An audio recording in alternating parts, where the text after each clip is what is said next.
इमरान खान के तोशाखाने के केस ने कल एक नया टर्न लिया और टर्न बड़ा दिलचस्प है। एक उमर फारूक नाम का शख्स दुबई में निकला और उसने ये कहा कि इमरान खान साहब को जो वली अहद सऊदी अरेबिया ने जो तोहफा दिया था, घड़ी थी, कफलिंग्स थे और साथ एक पेन था, वो मैंने $2 मिलियन में फरा गोगी से ख़रीद लिया था।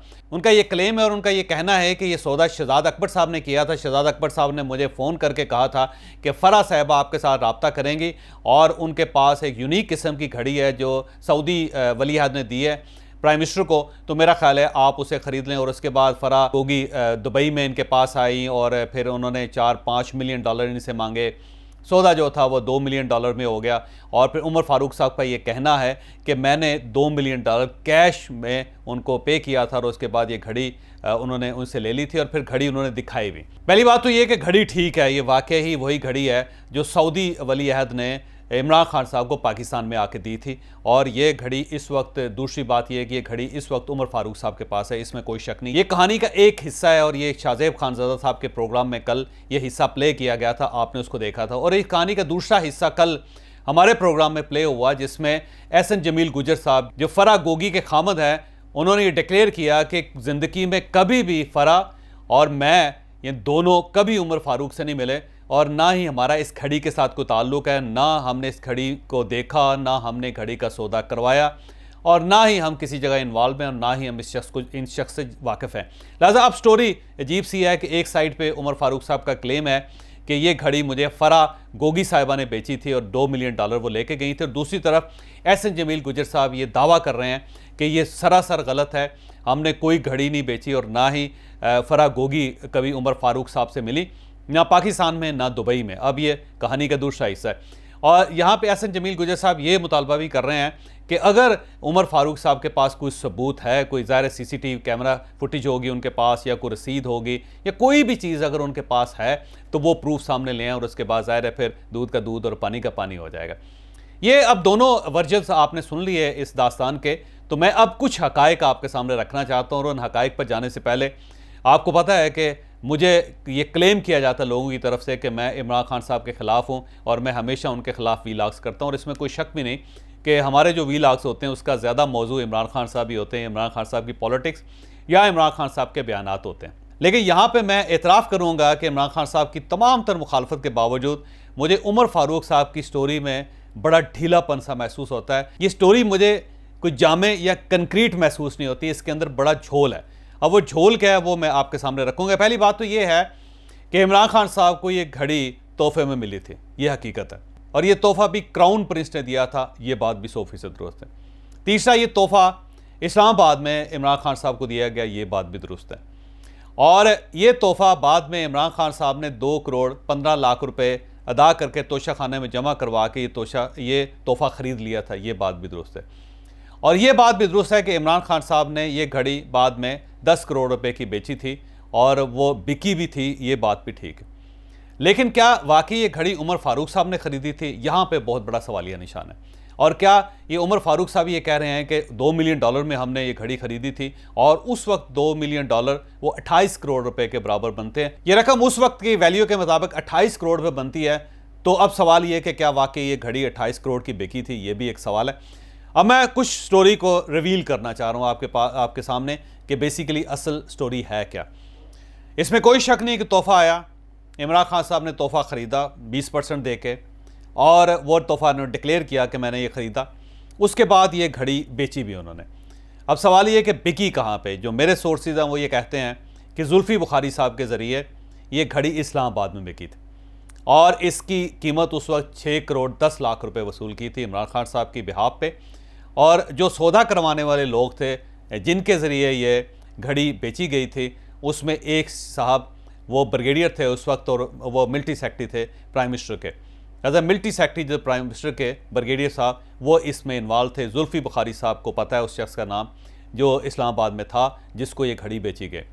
लेकिन क्या शहजाद अकबर साहब इस पिक्चर में थे? मेरा ख्याल है शहजाद अकबर साहब इस पिक्चर में नहीं थे। लेकिन शहजाद अकबर साहब का जो रिलेशन है उमर फारूक साहब के साथ वो मैं अगले चंद लम्हों में आपको बताऊंगा। वो रिलेशन भी बड़ा दिलचस्प है। बहरहाल ये घड़ी पीटीआई ये तस्लीम करती है कि बिकी, और पीटीआई ये भी तस्लीम करती है कि ये घड़ी इस्लामाबाद में बिकी। पीटीआई ये भी मानती है कि 6 करोड़ 10 लाख रुपए में बिकी। और पीटीआई ये भी मानती है कि जुल्फी बुखारी साहब जो थे इस डील में शामिल थे, और पीटीआई ये भी मानती है कि जो ब्रिगेडियर थे उस वक्त एमएस थे इमरान खान साहब के, वो भी इस डील में शामिल थे। ठीक हो गया।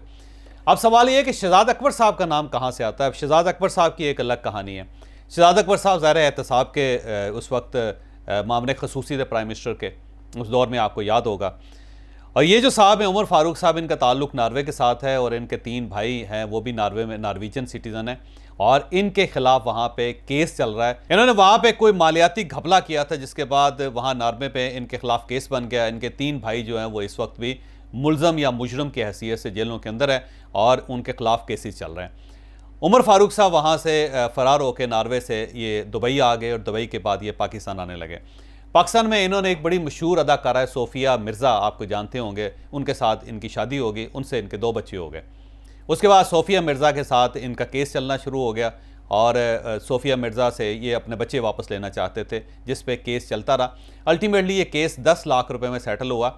10 लाख रुपए उमर फारूक साहब ने अपनी बेगम को, एक्स वाइफ को अदा किए और उसके बाद ये बच्चों को लेकर दुबई चले गए। अब कुछ लोगों का ये कहना है कि सोफिया मिर्ज़ा के कुछ ताल्लुकात शहजाद अकबर साहब के साथ हो गए। अब ये क्योंकि निजी से मामलात है और हम इस किस्म की बात नहीं करती, लेकिन अब स्टोरी खुल रही है तो मैं आपके सामने इसका इजहार कर देता हूँ कि इसमें इफ्तिखार मोहम्मद चौधरी साहब के साहबजादे अरसलान का नाम भी आया, उस दौर में हम सुन रहे थे। अब ये पता नहीं, अल्लाह बेहतर जानता है कि ये बात दुरुस्त है या गलत है।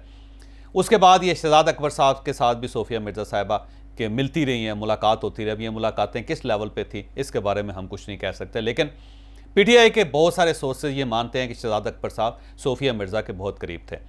अब ये कुर्बत होने की वजह से कहा जाता है कि सोफिया मिर्ज़ा के कहने पर शहजाद अकबर साहब ने उमर फारूक साहब का रेड वारंट भी जारी करवाया था और इनकी गिरफ्तारी के लिए छापे भी शुरू हो गए थे। इसी तरह FIA के जो उस वक्त डीजी थे बशीर मेमन साहब, उनकी भी इन्वॉल्वमेंट इस केस के अंदर हुई थी और उनके खिलाफ भी केस बना था बशीर साहब के खिलाफ। आप यकीनन इस सारे हकाइक से वाकिफ़ होंगे अच्छी तरह। अब उसके बाद ये हुआ कि ये उमर फारूक साहब और शहजाद अकबर साहब के दरमियान सारे इख्तलाफात हो गए, बहुत खौफनाक इख्तलाफात थे।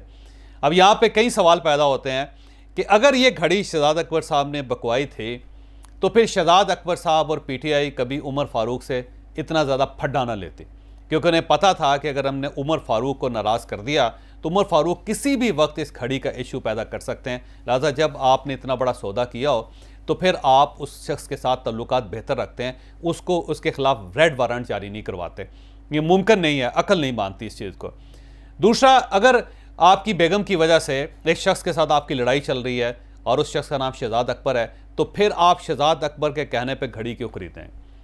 और शहजाद अकबर साहब भी एक ऐसे शख्स को घड़ी क्यों बेचेंगे कि जिसकी बेगम के साथ उनकी मुलाकातें हो रही हैं और एक स्कैंडल बन रहा है सोसाइटी के अंदर और सारे लोगों को पता है कि सोफिया मिर्ज़ा और उमर फारूक और शहजाद अकबर का आपस में क्या ताल्लुक़ है, क्या रिलेशन है। तो वो शख्स भी फिर आपके कहने पर घड़ी क्यों खरीदेगा और आप भी उस शख्स को ये घड़ी क्यों देंगे? तीसरी बात यह है कि शहजाद अकबर साहब इस सारी पिक्चर में थे ही नहीं किसी जगह पे, ना घड़ी लेने में, ना घड़ी रखने में, ना घड़ी बेचने में। अगर ये घड़ी बिकनी थी तो ज़ाहिर है प्राइम मिनिस्टर के साथ जो दोस्त हैं, जो उनके करीब तरीन रिश्तेदार हैं, जो उनके दोस्त हैं, वही बेचेंगे। या बेगम साहबा जिनके बारे में कहा जाता है कि वो इस सारे स्कैंडल के पीछे हैं, तो उनके पास अपने सोर्सेज हैं, वो इन सोर्सेज को इस्तेमाल करके इस घड़ी का सौदा कर सकते थे या कर सकती थी। उन्हें शहजाद अकबर साहब को एतमाद में लेने की क्या ज़रूरत थी? शहजाद अकबर साहब इस सारी डील के अंदर इन्वॉल्व कैसे हो सकते हैं? लिहाजा ये कहानी जो है कुछ हज़म नहीं होती कि एक तरफ ये शख्स उमर फारूक जो है वो ये दावा कर रहा है कि मैंने घड़ी 28 करोड़ रुपए में ख़रीदी थी। बहुत बड़ी मालियत की घड़ी है, बहुत महंगी घड़ी है, और साथ वो कह रहे हैं कि ये ग्राफ जो कंपनी है उसने एक ही पीस बनाया था, तो इतनी यूनिक घड़ी वो 32 करोड़ रुपए में या 28 करोड़ रुपए में ख़रीद रहे हैं। और साथ वो ये कर रहे हैं क्लेम कि जब मैंने घड़ी ख़रीद ली तो शहजाद अकबर साहब ने अजीब से मुतालबे करने शुरू कर दिए। कभी किसी को कहा कि होटल दिलवा दें, कभी किसी से कहा कि इसको शॉपिंग करवा दें, और कभी उन्होंने कहा कि किसी को कहा उन्होंने कि इसके लिए एयर टिकट ख़रीद दें। तो आप ख़ुद अंदाज़ा लगाइए कि एक शख्स इतना अमीर आदमी है कि वो एक घड़ी 28 करोड़ रुपए में एक दिन के कहने पे, एक दिन के वक्फे पे ख़रीद लेता है। और दूसरा साहब जो हैं या दूसरी खातून जो वो कहती है कि हमने ये पैसे कैश में लेने हैं, और वो अपने बैंक में जाके 7.5 मिलियन दिरहम और जो $2 मिलियन बनते हैं वो निकाल के कैश में उनको दे देता है और वो कैश में लेके अपने घर चले जाते हैं। ऐसा ही है ना।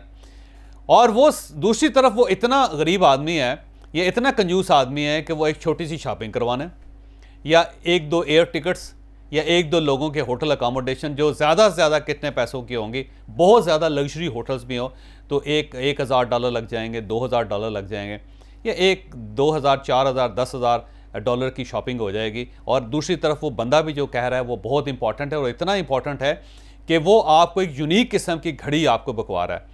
तो एक इस साइड पे इतना मजबूत आदमी जिसका इतना ज़्यादा रिलेशन है कि प्राइम मिनिस्टर उसको अपनी घड़ी दे रहा है, और वो घड़ी का पार्ट सौदा कर रहा है, और सिर्फ घड़ी भी आपको बेच रहा है, और $2 मिलियन जो है ना वो लेके भी जा रहा है। और साथ ही जो है ना उसकी छोटी छोटी फरमाइशें कि आप एक एयर टिकट ले दें, या एक होटल का कमरा जो है वो किराए पे इनको ले दें, या मेरे मेहमान की टेक केयर कर दें। और उसकी छोटी सी फरमाइशों पे दूसरा आदमी जो 28 करोड़ रुपए की घड़ी खरीद रहा है वो ये अदा करने के लिए तैयार नहीं। तो एक तरफ हाइट देखें कि एक ही वक्त में चुटकी बजाते हुए 28 करोड़ रुपए की घड़ी खरीद लेता बंदा, और दूसरी तरफ वो किसी दोस्त के या किसी एक ऐसे शख्स के जो बड़ा इन्फ्लुएंशियल है पाकिस्तान में, उसके कहने पे किसी 2-4 लोगों को होटल का कमरा किराए पे नहीं लेके दे सकता। यानी गुर्बत देखें और इस साइड पे इमारत देखें तो इसके अंदर कोई तवाज़न महसूस नहीं होता। फिर यह भी है कि अगर आपने इतना बड़ा काम किया शहजाद अकबर साहब ने कि उन्होंने प्राइम मिनिस्टर की घड़ी एक बंदे को बेचती हो, तो फिर उसके खिलाफ वो रेड वारंट क्यों जारी करवाएंगे? क्या उनको ये पता नहीं था कि कल को ये घड़ी जो है हमारे गले पड़ सकती है?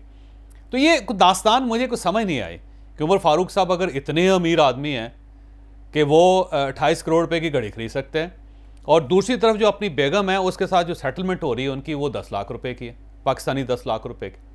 फिर वो शहजाद अकबर साहब से इतनी महंगी घड़ी भी ले रहे हैं, और साथ शहजाद अकबर साहब के मामूली से जो मुतालबे हैं वो पूरे करने के लिए तैयार नहीं होते। और तीसरा ये है कि वो इतने बड़े बिजनेसमैन हैं कि वो ये कहते हैं कि मैं बड़ी बड़ी घड़ियाँ खरीद लेता हूँ, और जब इतने बड़े बिजनेसमैन हैं तो वो बड़े आराम से अपने बैंक अकाउंट से $2 मिलियन निकाल के दे देते हैं। दुनिया में कौन सा ऐसा बिजनेसमैन होगा जो इतनी आसानी से अपने अकाउंट से $2 मिलियन कैश में किसी बंदे को दे सके? मेरा नहीं ख्याल कि ये बिल गेट्स भी ये काम कर सकता होगा, क्योंकि जो लोग बिजनेस को समझते हैं वो सब जानते हैं कि बिजनेसमैन अपने अकाउंट से कैश में किसी को इतनी बड़ी रकम नहीं दे सकते। तो ये अजीबो-गरीब सी दास्तान है कि एक तरफ इंतहाई पस्ती, दूसरी तरफ इंतहाई इमारत, फिर वो नार्वे नहीं जा सकते, नार्वे में उनके केस चल रहे हैं, फिर बशीर मेमन साहब का इशू पूरे पाकिस्तान को पता है, फिर सोफिया मिर्ज़ा का केस सबको पता है। तो ये कहानी कुछ हज़म नहीं हो रही मुझे। तो मुझे ये महसूस होता, बल्कि मेरी गट फीलिंग है कि उमर फारूक साहब इस मामले में ठीक नहीं है। जब इनके ऊपर जरा होगी, जब इनके ऊपर सवाल होंगे, तो मेरा नहीं ख्याल कि ये किसी जगह ठहर सकेंगे या ये अपना मौक़िफ़ साबित कर सकेंगे। लिहाजा मुझे उमर फारूक साहब को मजबूत करैक्टर महसूस नहीं हो रहे, और इस केस में अगर गवर्नमेंट उमर फारूक की बुनियाद पर यह केस बनाना चाहती है तो ये गवर्नमेंट फिर ये केस हार जाएगी, क्योंकि उमर फारूक साहब अदालतों में स्टैंड नहीं कर सकेंगे। दूसरा, ये पाकिस्तान भी नहीं आ सकेंगे, इनके खिलाफ केसेस बहुत ज़्यादा हैं। और जब इनकी दौलत की पड़ताल शुरू हो जाएगी, और दुबई में अब पड़ताल शुरू हो जाएगी कि ये कौन शख्स है जो इतनी महंगी महंगी घड़ियाँ ख़रीद सकता है, क्या वाकई उसका बिज़नेस इतना बड़ा है कि वो इन सब चीज़ों को अफोर्ड कर सकता है, तो वहाँ पे भी मेरा ख्याल उमर फारूक साहब के लिए ज़िंदगी अब खासी मुश्किल हो जाएगी। और इस तरफ जो क्लेम किया जा रहा है एहसन जमील गुजर साहब की तरफ से कि मैं और मेरी बेगम इस बंदे को जानते नहीं हैं, और PTI के लोग, अपने लोग ये तस्लीम करते हैं, जिनमें जुल्फ़ी बुखारी साहब भी शामिल हैं, कि हमने ये घड़ी पाकिस्तान के अंदर बेची थी और वो ख़रीदने वाला उमर फारूक नहीं था। लिहाजा अनकरीब उस शख्स का नाम भी सामने आ जाएगा जिसने ये घड़ी ख़रीदी थी, और वो क्लेम वो बताएगा कि मैंने ये घड़ी कितने में ख़रीदी और उसकी रसीदें ये हैं। तो जब वो सामने आ जाएगा तो फिर उमर फारूक और फिर ये घड़ी और फिर ये सारा क्लेम, ये कहाँ स्टैंड करेगा?